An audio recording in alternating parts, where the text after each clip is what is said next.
Bonjour à toi et bienvenue sur cette nouvelle vidéo. On a vu sur la vidéo précédente les différences et les similitudes entre confiance, estime et image de soi. Aujourd'hui, on va s'attarder sur la confiance en soi et plus précisément pourquoi de moins en moins de personnes ont confiance en eux.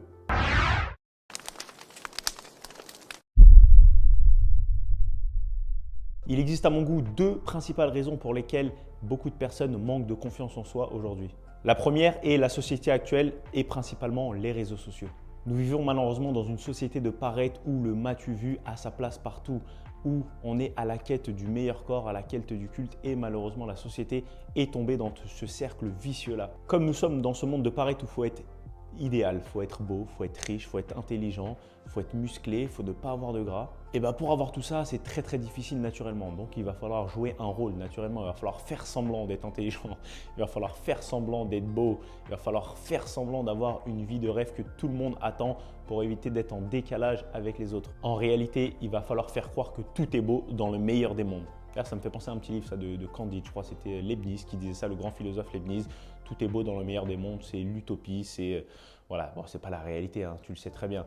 Donc malheureusement, il va falloir faire semblant et peut-être que toi, tu es déjà tombé dans ce piège où tu t'es dit à un moment donné, je veux poster ça parce que là, ça va faire croire que j'ai ça, ou j'ai vu des gens qui louaient des Ferrari et qui faisaient croire que c'était leur voiture, ou des gens qui ne prenaient pas l'avion, qui visitaient et qui faisaient semblant qu'ils allaient voyager dans un Airbus A380 pour aller à Dubaï alors qu'ils étaient Transavia pour aller à Marseille. Bref, en gros, j'ai vu des mascarades totales. Donc, malheureusement, s'il te plaît, si tu es tombé dans ce panneau-là, pardon, ne recommence plus ces erreurs. En fait, ça ne sert à rien de faire croire aux gens que ta vie, c'est de la bombe, si vraiment c'est de la merde. Parce que malheureusement, le naturel te rattrapera, la réalité montrera tôt ou tard aux gens qu'en réalité, ce que tu as fait, ce que tu as dit dans le passé, c'était complètement éclaté et pas du tout en accord avec qui tu étais et ce que tu avais réellement. Donc si ça t'est arrivé, mea culpa, c'est pas grave, mais ne recommence plus. Bon, maintenant que tu sais que trois quarts des choses que tu vois sur Internet et sur les réseaux sociaux, pardon, n'est pas une réalité, n'est pas une vérité en soi, tu peux officiellement te dire qu'aujourd'hui, ta vie, c'est de la bombe, ta vie, elle est très bien comme elle est. Ne fais pas croire aux autres ce que tu n'es pas et ce que tu n'as pas. Et encore une fois, je crois que je l'ai dit dans la vidéo précédente, mais est-ce que réellement il faut rouler dans une voiture de luxe pour faire semblant que tu es bien ou simplement profiter des bons moments de la vie, des moments de qualité avec les gens que tu aimes? Ça, je pense que c'est la richesse, c'est ça le succès, c'est d'essayer de trouver du temps avec des gens que tu apprécies, ta famille, tes parents, tes oncles, tes potes, tes collègues. Tout ça, c'est vraiment le plus important. Partager des moments de qualité, pour moi, vaut tout l'or du monde plutôt qu'une Porsche ou une Lamborghini. Ça n'a absolument rien à voir. Et d'ailleurs, tu sais que la plupart du temps, tout ce qui est matériel et toutes les personnes qui mettent en avant leur richesse matérielle, c'est pour une chose, c'est pour combler en fait leur richesse et du moins leur pauvreté interne qui n'ont pas quoi. Enfin du coup, qui n'ont pas leur richesse mais qui ont la pauvreté, tu l'as compris. On va garder ça, c'est très bien comme ça, voilà. C'est-à-dire que même moi, j'ai pendant longuement, voilà, petite histoire personnelle, j'ai pendant longuement hésité à faire des vidéos YouTube pour la simple et bonne raison, c'est que quand je voyais les YouTubeurs, je me disais, ces gens-là, c'est des cracks, c'est des génies. Ils sont là, ils bégayent pas une seule fois, sauf au moment où il y a un YouTuber qui a eu l'honnêteté et la franchise de dire, bon, vous savez, YouTube, c'est comme le cinéma, hein, il y a plusieurs prises, il y a toute une équipe, des fois, il y a même un prompteur, on a du texte, tout est scripté. Et là, en fait, ça m'a rassuré. Ça m'a rassuré en me disant, en fait, oui, ces gens-là, ils ne tiennent pas 20 minutes comme ça en parlant sans bégayer une seule fois. Et moi, ça m'a rassuré parce que je me suis dit, je ne suis pas capable de faire ça. Donc, j'avais clairement, pour reprendre la vidéo précédente, j'avais pas confiance en moi sur le fait de parler comme ça en direct pendant 20 minutes sans simplement fourcher ma langue, sans bégayer, sans dire des mots qui ne sont pas appropriés. On a démystifié un petit peu le monde de YouTube et le monde des réseaux sociaux et de la création de contenu de manière générale. Je me suis dit, au final, moi aussi, je suis là, je suis avec mes lumières, j'ai mon petit papier, j'ai mon script. Si je bug, je recommence. Et si du coup, ça va pas, on refait. Et d'ailleurs, je profite de ce petit moment-là pour remercier mon cher monteur vidéo Sacha qui fait un travail de qualité. Je pense que lui doit bien rigoler derrière ses vidéos en faisant mes montages parce qu'en fait je rigole des fois, j'ai des fous rires, je casse des barres tout seul, je me dis mais qu'est-ce que je dis, ça veut rien dire. Et au final c'est lui qui fait tout ce travail là. Donc si là tu vois cette vidéo qui a peut-être duré 15-20 minutes, sache une chose, c'est que j'en ai mis 40 à 45 minutes pour la créer et que Sacha en a mis 40 à 50 minutes également.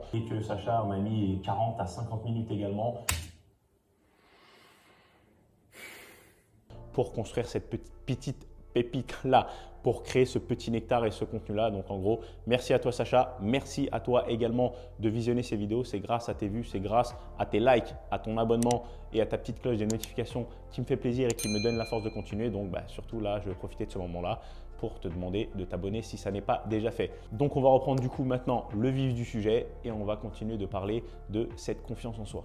Donc voilà, tant que tu as pris conscience que tu étais en bonne santé, que tu étais là, qu'on avait de la chance d'être en vie et que les gens que nous aimons sont également en bonne santé, alors pour moi, c'est la chose la plus importante sur cette terre. Tout le côté matériel, on le met de côté. L'argent ne fait pas le bonheur. Si on ne sait pas, bon, peu importe. Mais en gros, tu l'auras compris. Je pense que les moments de qualité, les moments d'amour, les moments de partage, ça, c'est réellement ce qui fait le bonheur. Donc maintenant que tu maîtrises un petit peu tout ce monde de fake et tu pensais que tout était une réalité, retiens deux choses importantes. La vie des gens n'est que la vie des gens. Okay, donc Sacha, il va l'écrire comme ça sera un peu plus simple parce qu'il faut plus le voir que l'entendre. Donc la vie des gens, on n'en a rien à faire de ce que les gens vont penser de toi et ce que les gens vont te dire, critiquer ou te gratifier ou autre. C'est que la vie des gens en fait, c'est que leur perception de toi-même. C'est-à-dire que toi, tu vas faire quelque chose, peut-être que pour toi c'est bien, mais en fonction de la croyance, de la perception et de l'expérience d'une autre personne, elle va te dire c'est pourri. Ou inversement, toi tu vas faire quelque chose, cette vidéo peut-être, je la trouve bof, toi tu vas dire waouh, cette vidéo elle est géniale, mais en fait c'est juste ta croyance, c'est ta perception de la chose. Moi peut-être qu'elle est complètement différente. Donc retiens que la vie des gens n'est que la vie des gens. Et retiens une deuxième chose, car malheureusement on est dans un monde où les gens ont tendance à nous rabaisser. Et c'est une simple et bonne chose, c'est de se dire que si les gens te rabaissent, ça veut dire une seule chose, c'est que tu es au-dessus d'eux. C'est-à-dire que personne n'a rabaissé quelqu'un qui était déjà en dessous. Donc si tu es amené à être rabaissé par quelqu'un d'autre ou quelqu'un a tendance à te rabaisser, ça veut dire une seule chose, c'est qu'à ses yeux, à lui ou à elle, tu es au-dessus. Donc forcément, il a envie de te rabaisser pour que toi derrière, tu te sentes un peu rabaissé et qu'il arrive à ton niveau. Donc ces deux choses-là, je vais te demander à la fin de la vidéo de te les rappeler tous les jours. La vie des autres n'est que la vie des autres, ok? Et que rappelle-toi d'une chose, si les gens te rabaissent, cela veut dire qu'une seule chose, c'est que tu es au-dessus d'eux. Donc s'ils te rabaissent, c'est bon signe. Ça veut dire réellement que pour eux, tu es quelqu'un d'extraordinaire. Donc sois comme ça et à chaque fois que quelqu'un te rabaisse, dis-lui merci. Merci réellement de me rabaisser, ça me fait vraiment du bien, ça me fait plaisir. Il ne va rien comprendre, psychologiquement il va être déboussolé, mais toi tu auras compris pourquoi. Et maintenant je vais te partager le deuxième point qui pour moi je pense est l'une des raisons principales pour laquelle les gens manquent de confiance en eux. C'est ce qu'on appelle en psychologie l'impuissance apprise. Alors la petite définition de l'impuissance apprise, elle est extrêmement simple. C'est un sentiment d'impuissance générale et la plupart du temps courant d'un animal ou d'un être humain. Donc oui, ça peut arriver aussi sur les animaux, l'impuissance apprise. D'ailleurs, il y a une expérience d'un psychologue, je crois que de mémoire, c'était le docteur Seligman, en fait, qui a démontré, tu taperas sur Internet, vidéo Seligman, impuissance apprise chez le chien, en fait, qui a seulement en l'espace de 15 minutes pu intégrer en fait l'impuissance apprise chez un animal. Et du coup, je pense que nous aussi, en tant qu'être humain, on a été sujet en fait à ces impuissances apprises-là. Du coup, je vais t'expliquer pourquoi. Ce sentiment d'impuissance apprise est créé par le fait d'être plongé de façon durable ou répétée dans des situations en lesquelles l'individu ne peut pas bouger.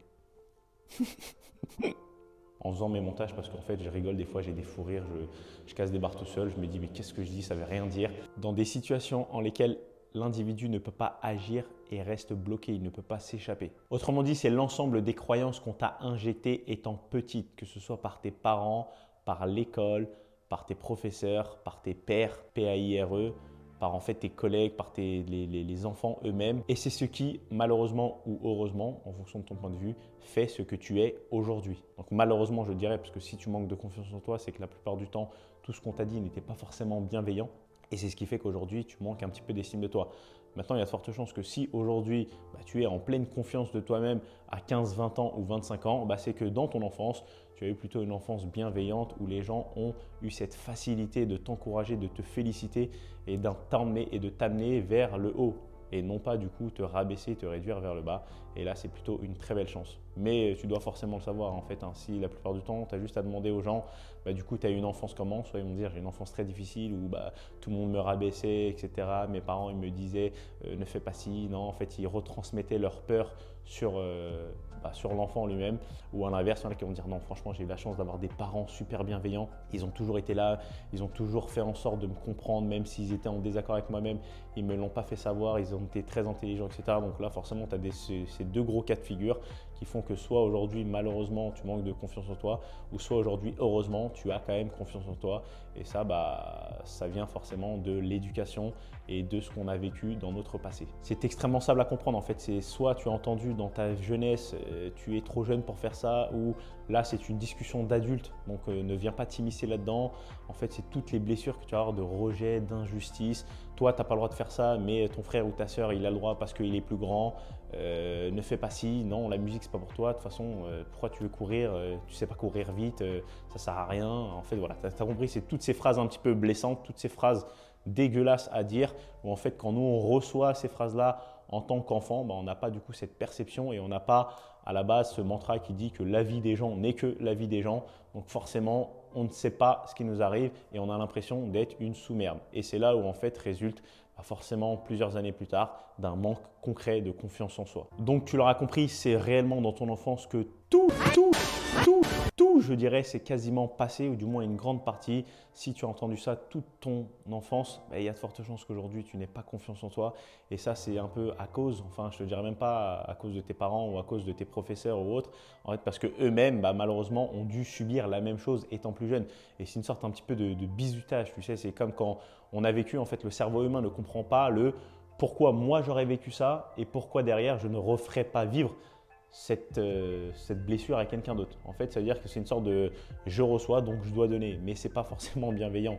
Donc c'est un petit peu comme le bizutage tout simplement qu'on peut connaître dans les grandes confréries américaines où en gros il y a un nouveau qui arrive ou par exemple dans une équipe de football ou peu importe la discipline où les gens arrivent, forcément comme ils se sont fait bisuter et on se rend compte c'est que le dernier qui s'est fait bisuter, c'est lui en fait qui va bisuter davantage parce qu'il s'est dit moi ça fait pas longtemps que j'ai vécu ça, bon, je sais pas, on m'a rasé les cheveux, on m'a craché dessus, en fait tout ce qui est le plus ignoble, forcément c'est lui en plus des autres, mais lui de manière générale qui va prendre le lead du truc et qui va le faire parce qu'en fait il veut lui se décharger du moins d'un point de vue mental et se dire je ne suis pas le seul à avoir vécu ça, moi je l'ai vécu, pourquoi moi je serais le seul à avoir vécu ça, pardon, en fait je vais le retransmettre aussi. Donc là fais attention à ce genre de bizutage si tu es victime de bizutage ou si toi-même tu vas être l'acteur et du coup à la base d'un prochain bizutage, fais attention à ne pas tomber dans le panneau. Ce bizutage, c'est un petit peu encore, on peut reprendre l'exemple des parents où en fait les parents disaient moi à l'époque j'avais pas mon mot à dire, moi à l'époque quand on était à table on ne devait pas parler et moi le premier en fait quand on était à table, quand on était plus jeune, on était 4 frères donc forcément on avait tendance à parler, à crier et quand les parents étaient un peu plus fatigués que d'autres jours, ils nous disaient les enfants on ne parle pas à table, ok c'est un moment calme, moi si mon père m'avait entendu parler à table, il m'aurait mis une claque. Moi, si mon père ou ma mère m'avait répondu comme ça, je me mangeais un coup de balai dans le dos. Et c'est pourquoi aujourd'hui, je me suis mangé des coups de balai, des cuillères en bois. Hein, maman, voilà, je t'en veux pas. Hein. Si ma mère voit cette vidéo, je pense qu'elle va rigoler. Mais en gros, en fait, malheureusement, ils ont retransmis ce qu'eux, ils ont subi sur nous-mêmes. Et là, j'ai deux choses. Soit je retransmets la même chose sur mon enfant, soit je me dis, bon, je suis conscient un petit peu de toutes ce que j'appelle cette éducation, on va dire, transgénérationnelle, où en fait on transmet ce qu'on a vécu. Aujourd'hui, j'ai décidé de casser ça. Et je crois que j'ai vu une étude derrière qui disait qu'il faut entre 5 à 6 générations pour qu'il y en a un, en fait, du coup, de la 5e ou 6e génération se dise ok, c'est fini là, à un moment donné, est-ce que je suis cette personne-là dans ma génération? Mais en tout cas, j'essaye de faire le moins d'erreurs possible avec mon petit garçon de 3 ans. Je sais que je vais forcément faire des erreurs, je vais forcément à des moments où on est plus fatigué, plus irritable que d'autres et c'est là où on agit. Mais la plupart du temps, j'arrive à m'en rendre compte. Donc, je vais derrière essayer d'inverser la tendance et même si je lui dis quelque chose que je n'aurais pas dû lui dire, 2-3 minutes après, je vais inverser la chose et le gratifier, le glorifier et faire un petit peu plus son éloge plutôt que lui dire « t'es con ou quoi, pourquoi tu fais ça ?» Parce que ça m'arrive de dire ça malheureusement à mon enfant en disant « mais t'es idiot, je ne comprends pas pourquoi tu fais ça ?» Et en fait, je me dis peut-être que lui, dans sa perception de la chose, il fait quelque chose de bien. Et après, tout de suite après, je vais dire non, mais c'est très bien ce que tu fais, Milan. Si tu as fait ça, c'est que je pense que tu pensais que c'était la bonne réponse, etc. Donc en gros, voilà. Donc moi, j'ai subi ça étant plus jeune. De temps en temps, je fais subir malheureusement à mes dépens à mon enfant. Et ensuite, j'essaie de m'en rendre compte assez rapidement et j'essaie de rectifier le tir, comme on dit. Du coup, toi, peut-être que tu n'as pas encore d'enfants si tu regardes cette vidéo, mais tu as forcément des petits cousins, tu as forcément des oncles, des tantes, des cousins, même des plus grands. Hein. C'est-à-dire que malheureusement, on se rend compte que même les personnes plus âgées que nous, en fait, entre eux, se tirent dessus. C'est une sorte de concours d'ego un petit peu, vont rabaisser les uns et les autres. Pour quelles raisons? Je l'ignore. Mais en gros, c'est au moment où tu sens que tu es un petit peu spectateur d'une sorte de conflit ou d'un concours d'ego, bah, je te demande d'essayer d'intervenir avec tact, avec parcimonie, en essayant d'arranger les choses et d'essayer de comprendre. Et c'est aujourd'hui l'une de mes passions, entre guillemets, c'est d'écouter les gens et d'essayer de détecter à quel moment, en fait, c'est l'ego de la personne qui a pris le dessus et à quel moment c'est vraiment sa personne, pourquoi elle a dit ça, est-ce qu'elle a été blessée. Et on se rend compte qu'en fait, bah, il suffit qu'on nous blesse pour qu'on blesse 2 fois plus et que l'autre personne se sente plus blessée. Et après, on rentre dans celui qui surenchérit le plus, et ça donne une conversation d'une extrême médiocre qualité, complètement pourrie, qui ne rime à rien. Et en gros, moi, j'essaye d'interpréter à mon simple niveau et de comprendre pourquoi les gens interagissent. Et je me dis, est-ce qu'il y en a un des deux qui va à un moment donné prendre conscience de ça et qui va arrêter et calmer le jeu, et etc. Donc voilà, c'est petit aparté, j'adore ça. Mais en gros, voilà, si toi, tu es spectateur de ce qui se passe là, d'une conversation où tu as l'impression qu'en gros, bah, ça rime à rien, essaye d'intervenir et essaye de casser complètement le truc et de faire ouvrir les yeux aux gens en leur disant « Ok, là, ce que tu fais, c'est complètement débile et c'est pas forcément intelligent et intéressant, ça n'apporte rien. Quelles sont tes intentions, quoi, tout simplement. » En conclusion, tu l'auras compris, ce que tu as vécu étant plus jeune dans ton éducation familiale ou à l'école ou autre fait de toi aujourd'hui, peut faire de toi une personne qui manque considérablement de confiance en soi. En soi, ce n'est pas bien grave, le plus dur c'était simplement d'en prendre conscience, et maintenant que probablement tu en as pris conscience, c'est d'essayer de travailler dessus pour justement développer et améliorer la confiance en toi. Et c'est maintenant à moi aujourd'hui de te donner mes meilleurs conseils pour te permettre et d'essayer d'augmenter ta confiance en toi. En tout cas, loin de moi l'idée de penser que je suis supérieur à toi ou autre, ou que je vais faire le professeur et que tu as tout à t'apprendre. Pas du tout, je suis juste quelqu'un qui est passé par là, qui a énormément durant ces dernières années évolué d'un point de vue complètement interne, d'accord? Donc j'ai réellement appris à comprendre et à chercher pourquoi on était comme ça, pourquoi on était rempli de blessures. Je me suis énormément étudié et j'aimerais juste à travers ces petites vidéos te partager simplement mon expérience personnelle. En tout cas, on va voir sur la prochaine vidéo l'un des 4 accords Toltec. Donc si tu n'as pas lu ce livre, c'est du coup les 4 accords Toltec de l'auteur Miguel Ruiz qui va parler, du coup je crois que c'est le 2e ou le 3e, peu importe. En gros, c'est « fais toujours de ton mieux ». Donc ça, c'est l'intitulé de la prochaine vidéo. En tout cas, je te souhaite une bonne journée, une bonne soirée, une bonne nuit en fonction de quand tu regardes cette vidéo-là. Je te dis à la prochaine vidéo et rappelle-toi d'une chose, tu es qui tu es, je suis qui je suis, nous sommes qui nous sommes, restons qui nous sommes. Je te dis à la prochaine vidéo. Ciao.